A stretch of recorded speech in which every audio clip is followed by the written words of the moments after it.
আমাদের দেশে কিছু নারী আছে দেখবেন প্রথম বিয়া বইয়া একটা সন্তান হয়েছে, যেই স্বামীর কোনো টাকা পয়সা নাই, কিছু নাই, তখন দেখা আছে কি এই স্বামীকে ছেড়ে অন্য ছেলের সাথে সম্পর্ক করে চলে যায় একটা সন্তান রেখে।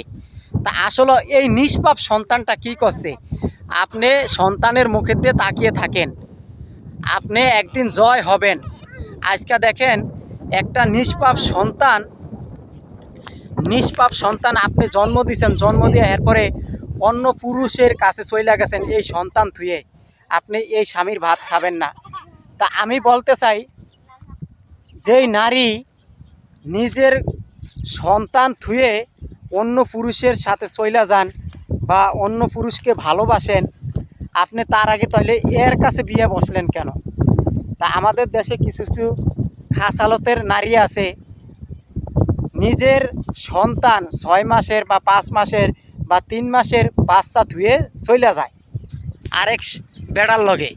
তা আসলে আমাদের দেশে এই বাঙালি কিছু নারীর আজকা বাঙালি নারীর কারণে দেখবেন সন্তানরা এরপরে দূরে দূরে থাকে, এই সন্তান এরপরে মানুষ হয় না।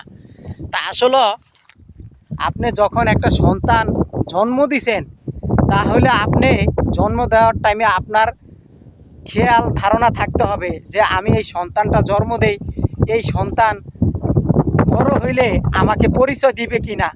আমি যখন পালিয়ে থুয়ে যাইগা আরেক পুরুষের সাথে, তাহলে আপনি সন্তান নেওয়ার আগে আপনার ওই স্বামীকে ডিভোর্স দেওয়ার উচিত ছিল।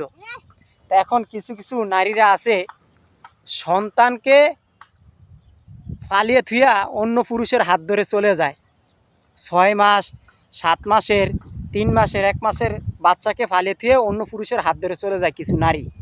হ্যাঁ, কিছু নারী আছে ছোট শিশু বাচ্চা থুয়ে অন্য পুরুষকে ভালোবাসা চলে যায়।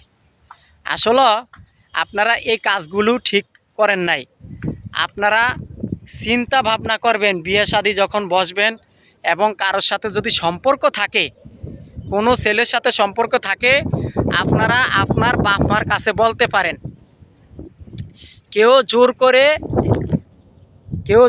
বাপ মাদেরকে বলি, কেউ জোর করে আপনাদের মেয়েকে বিয়ে দিবেন না। আগে মেয়েদেরকে জিজ্ঞাসা করবেন যে তোমার সাথে কোনো ছেলের সাথে সম্পর্ক আছে কি না, জিজ্ঞাসা করবেন।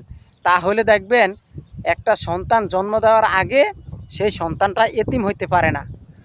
জন্ম দেওয়ার আগে 10 বার ভাববেন যে আমার এই সন্তান যেন এতিম না হয়। আপনি যখন সন্তান জন্ম দিবেন, জন্ম দেওয়ার আগে সন্তানের কথা ভাবতে হবে।